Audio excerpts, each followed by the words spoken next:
Hello everyone, welcome to Smart Classes YouTube channel. সকলোকে Smart Classes YouTube channel লৈ স্বাগতম জনাইছো।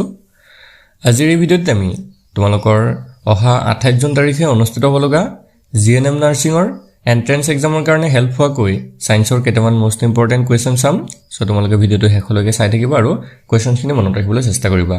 আৰু এটা কথা তোমালোকক ইয়াতে জনাই থওঁ, যদি তোমালোকৰ 2026 বৰ্ষৰ কাৰণে 28 জুনৰ কাৰণে জিএনএম নাৰ্ছিঙৰ মোষ্ট ইম্পৰ্টেন্ট কমন কুৱেশ্যনৰ পিডিএফ খিনি লাগে, তেতিয়াহ'লে তোমালোকে কেৱল 299 ৰুপিছৰ সম্পূৰ্ণ পিডিএফ কোৰ্সটো পাই যাবা। তো যদি তোমালোকক পিডিএফ খিনি লাগে, স্ক্ৰিনত এটা নাম্বাৰ দেখিছা, সেইটো আমাৰ হোৱাটছআপ নাম্বাৰ হয়। সেই নাম্বাৰটোত আমাক হোৱাটছআপত মেছেজ কৰি কেৱল 299 ৰুপিছ পেমেন্ট কৰি পিডিএফ খিনি কালেক্ট কৰি ল'ব পাৰিবা। সো যদি লাগে তোমালোকে এতিয়া মেছেজ কৰিবা, কাৰণ পৰৱৰ্তী সময়ত এই পিডিএফ খিনি নাথাকিব পাৰে। ওকে, সো এতিয়া আমি কোৱেশ্চন খিনি চাওঁ। আজি ক্লাছৰ ফাৰ্স্ট কোৱেশ্চন হৈছে Which of the following is a club moss? তলৰ কোনটো ক্লাব মছ হয়? ঠিক আছে, তলৰ কেইটাৰ ভিতৰত চাৰিটা অপচনৰ ভিতৰত কোনটো ক্লাব মছ হয় আমাক সুধিছে। সো ইয়াৰ ভিতৰতে শুদ্ধ উত্তৰটো হ'ব অপচন সি, লাইকোপডিয়াম। ঠিক আছে, লাইকোপডিয়ামটো এটা ক্লাব মছ হয়। নেক্সট কোৱেশ্চনটো হৈছে Where does Rafe of Marseille attend? ঠিক আছে, মাৰ্চিলিয়াৰ ৰাফে ক'ত উপস্থিত থাকে? ঠিক আছে, মাৰ্চিলিয়াৰ ৰাফ যিটো আছে সেইটো ক'ত উপস্থিত থাকে? সো এটা হইছে অপশন বি, স্পোৰোকাৰ্প। ঠিক আছে, স্পোৰোকাৰ্পত মাৰ্চিলিয়াৰ ৰাফ থাকে। নেক্সট কোৱেশ্চনটো হৈছে to morphological nature of rhizophore of Selaginella is সেলেজিনেলাৰ ৰাইজোফোৰৰ আকৃতিগত প্ৰকৃতি কি হয়? সো এটা হইছে option C, both root and stem like. ঠিক আছে, ৰুট অৰ্থাৎ হিপা আৰু যিবিলাক ডালপাত থাকে তেনেকুৱা ধৰণৰ হয়। নেক্সট কোৱেশ্চনটো হৈছে what element is use in the matchbox? জুইশলাৰ বাকচত কি উপাদান ব্যৱহাৰ কৰা হয়? ঠিক আছে, জুইশলাৰ বাকচত কি উপাদান ব্যৱহাৰ কৰা হয়? সো ইয়াৰ ভিতৰত কাৰেক্ট আনসাৰটো অপশন বি, ফসফৰাছ ব্যৱহাৰ কৰা হয়। নেক্সট কোৱেশ্চনটো হৈছে which of the following is A non communicable disease? তলৰ কোনটো অসংক্ৰামক ৰোগ? নন কমিউনিকেবল ডিজিজ কোনটো হয়? অসংক্ৰামক মানে কি এজনৰ পৰা আৰু এজনলৈ বিয়পি যাব নোৱাৰে। সো এইকেইটাৰ ভিতৰত কোনটো সেই অসংক্ৰামক ৰোগ হ'ব? তো এইটো হৈ যাব অপশন সি, কেঞ্চাৰ। ঠিক আছে, কেঞ্চাৰ বা আমি অসমীয়াত কৰ্কট ৰোগ বুলি কওঁ। তো এই কৰ্কট ৰোগটো অসংক্ৰামক ৰোগ হয়, মানে বিয়পি যাব নোৱাৰে। নেক্সট কুৱেশ্যনটো হৈছে the process of breakdown of glucose in the cell to release energy is called. অৰ্থাৎ কোষত গ্লুক'জ ভাঙি শক্তি মুক্ত হোৱা প্ৰক্ৰিয়াটোক কি বুলি কোৱা হয়? ঠিক আছে, কোষবিলাকত গ্লুক'জটো ভাঙি শক্তি মুক্ত হয় আৰু সেই প্ৰক্ৰিয়াটো কি বুলি কোৱা হয়? সো এইটো কোৱা হ'ব অপশন বি, ৰেস্পিৰেশ্যন বুলি কোৱা হয়। নেক্সট কুৱেশ্যনটো হৈছে which part of the human brain is responsible for maintaining posture and balance? অৰ্থাৎ মানুহৰ মগজুৰ কোনটো অংশ ভংগিমা আৰু ভাৰসাম্য ৰক্ষাৰ বাবে দায়বদ্ধ হয়?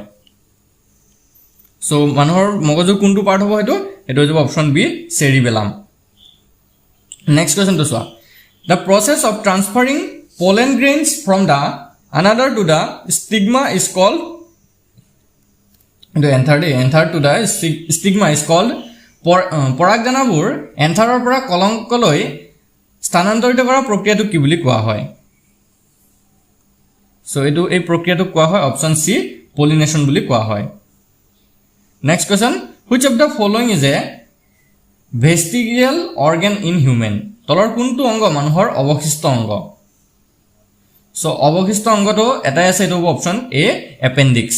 ঠিক আছে, মানুহৰ এপেণ্ডিক্সটোক অৱশিষ্ট অংগ বুলি কোৱা হয়। নেক্সট কুৱেশ্যনটো হৈছে which of the following is a plant hormone that promotes cell elongation? তলৰ কোনটো উদ্ভিদ হৰম'ন যিয়ে কোষৰ প্ৰসাৰণ ঘটায়?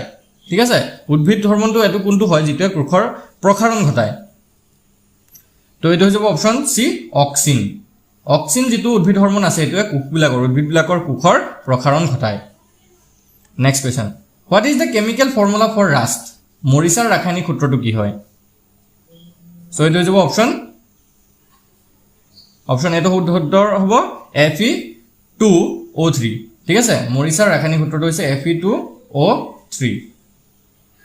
Next question what type of reaction is represented by the following equation Zn plus CuSO4 Zn SO4 plus Cu তো চোৱা এইটো এনেকুৱা হ'ব লাগিছিলে মই লিখি দিছোঁ চোৱা Zn প্লাছ CuSO4 আৰু ইফালে কি বনিছেগে ZnSO4 প্লাছ কি হ'ব Cu সো এই ৰিয়েকচনটো কি ৰিয়েকচন বুলি কোৱা হ'ব ঠিক আছে এইটো কি ধৰণৰ বিক্ৰিয়াৰ উদাহৰণ হ'ব সো ইয়াৰ ভিতৰতে কাৰেক্ট আনসাৰটো হৈ যাব অপচন সি ডিসপ্লেসমেন্ট ৰিয়েকচন বুলি কোৱা হ'ব যেটো আমি অপহৰণ বিক্ৰিয়া বুলি কওঁ ঠিক আছে অসমীয়াত অপহৰণ বিক্ৰিয়া বুলি কোৱা হয় নেক্সট কোৱেশ্চনটো চোৱা which of the following is a good conductor of electricity তলৰ কোনটো বিদ্যুতৰ ভাল পৰিবাহী সেকেন্ড বিদ্যুতৰ ভাল পৰিবাহী কোনটো হয় গিটাৰ ভিতৰত ডায়মণ্ড নে গ্ৰেফাইট নে সালফাৰ নে প্লাষ্টিক সো বিদ্যুতৰ আটাইতকৈ ভাল পৰিবাহী গিটাৰ ভিতৰত গ্ৰেফাইটটো হ'ব অপচন বি হল বুজি পাইছা নেক্সট কোৱেশ্চনটো চোৱা what is the main constituent of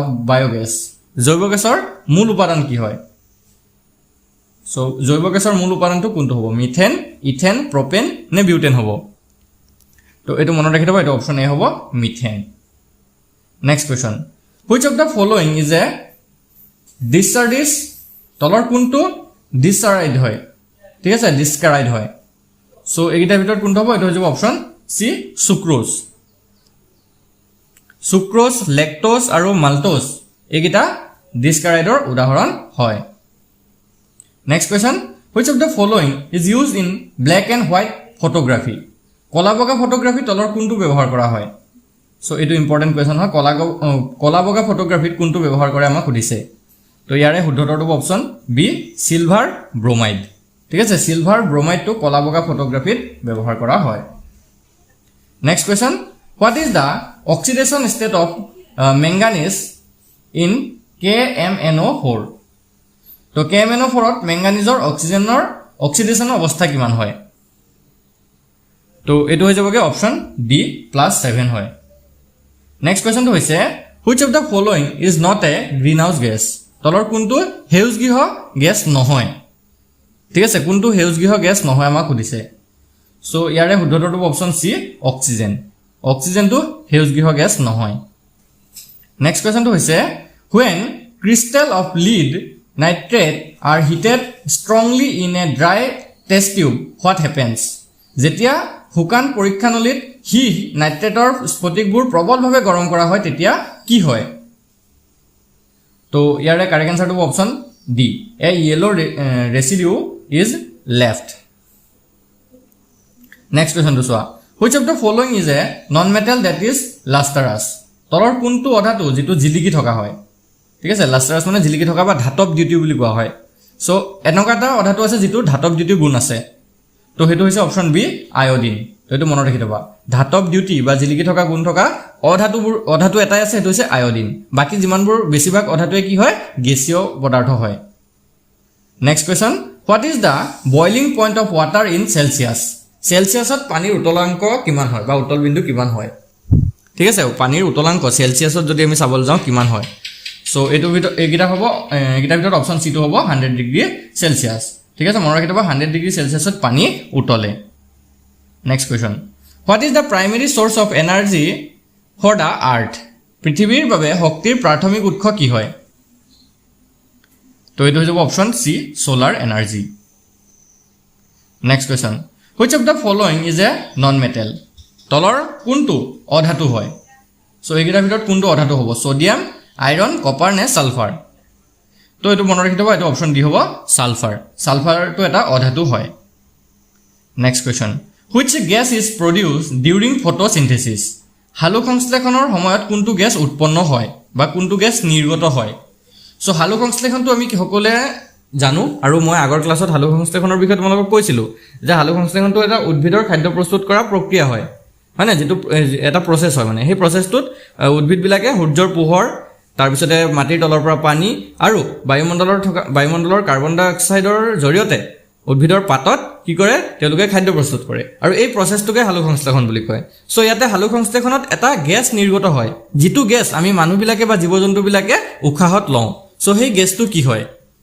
তো এটো মনত ৰাখি ৰাখবা এটো অপচন বি হ'ব অক্সিজেন গ্যাস আৰু এটো সকলোৱে আমি জানোৱে চাগে তোমালোকে চাগে অলৰেডি ম্যাক্সিমামে জানা যে অক্সিজেন গ্যাসটোৱে হালু সংশ্লেষণত নিৰ্গত হয় তো নেক্সট চোৱা what is the process of converting a solid directly into a gas called কঠিন বস্তু এটাক পোনপটীয়াকৈ গ্যাছলৈ ৰূপান্তৰিত কৰাৰ প্ৰক্ৰিয়াটো কি বুলি কোৱা হয় সো কঠিন বস্তু এটা সলিড বস্তু এটাক যেতিয়া আমি ডাইৰেক্টলি গেছিয়াছ ষ্টেটলৈ লৈ যাওঁ বা গেছীয় অৱস্থালৈ লৈ যাওঁ সেই প্ৰক্ৰিয়াটো কি বুলি কয় তো এইটো কোৱা হয় অপশ্যন সি সাবলিমেশ্যন বুলি কোৱা হয় next question which of the following is an example of neutralization reaction তলৰ কোনটো নিষ্ক্ৰিয়কৰণ বিক্ৰিয়াৰ উদাহৰণ হয় বা আমি যেটো প্ৰথম বিক্ৰিয়া বুলি কোৱা হয় প্ৰথম বিক্ৰিয়াৰ উদাহৰণ হয় সো নিষ্ক্ৰিয়কৰণ বিক্ৰিয়াৰ উদাহৰণ কোনটো হ'ব এইটা ভিতৰত তো এইটো হৈ যাবগে option C mixing an acid and a base ঠিক আছে যেতিয়া আমি এটা এসিড অৰ্থাৎ অম্ল আৰু ক্ষাৰ যেতিয়া মিক্স কৰি দিওঁ তেতিয়া হেতু এটা প্ৰথম বিক্ৰিয়া হৈ পৰে নেক্সট কোৱেশ্চনটো হৈছে what is the name of the process of separating insoluble solid from liquid অদ্ৰৱণীয় কঠিন আৰু তৰলৰ পৃথক কৰা প্ৰক্ৰিয়াটোৰ নাম কি হয় তো এইটো হৈ যাবগে অপশ্যন এ ফিল্ট্ৰেশ্যন বুলি কোৱা হয় নেক্সট চোৱা which of the following is a characteristic of metal তলৰ কোনটো ধাতুৰ বৈশিষ্ট্য হয় ঠিক আছে মেটেলৰ কোনটো বৈশিষ্ট্য সো এগিটাৰ ভিতৰত যদি আমি চাবলৈ যাওঁ অপশ্যন সি টো হ'ব মেলেবিলিটি ঠিক আছে মেলেবিলিটিটো এটা ধাতুৰ বৈশিষ্ট্য হয় নেক্সট কোৱেশ্চনটো হৈছে which of the following is an example of chemical reaction তলৰ কোনটো ৰাসায়নিক বিক্ৰিয়াৰ উদাহৰণ হয় ঠিক আছে তলৰ গিটাৰ ভিতৰত কোনটো ৰাসায়নিক বিক্ৰিয়াৰ উদাহৰণ হ'ব তো এইগিটাৰ ভিতৰতে অপশ্যন সি টো হ'ব কুকিং এণ্ড এগ সো আমি যে ডিমটো বইল কৰোঁ সো এই বইল কৰাটো এটা ৰাসায়নিক বিক্ৰিয়াৰ উদাহৰণ হয় নেক্সট আৰু লাষ্ট কোৱেশ্চনটো চোৱা which of the following is an inorganic gaseous pollutant of air তলৰ কোনটো বায়ুৰ অজৈব গেছীয় প্ৰদূষক হয় ঠিক আছে কোনটো হ'ব এইটো তো এইটো হৈ গ'লগে অপশ্যন সি হাইড্ৰজেন সালফাইডটো এটা বায়ুৰ অজৈব গেছীয় প্ৰদূষক হয় তো ফ্ৰেণ্ডছ আজি ভিডিঅ'টো যদি তোমালোকৰ ভাল লাগিলে যদি কোৱেশ্চন কেইটা ভাল লাগিলে তেতিয়া ভিডিঅ'টো এটা লাইক কৰি দিবা আৰু আমাৰ চেনেলটো সাবস্ক্ৰাইব কৰি কাষতে থকা বেল আইকনটো দবাই দিবা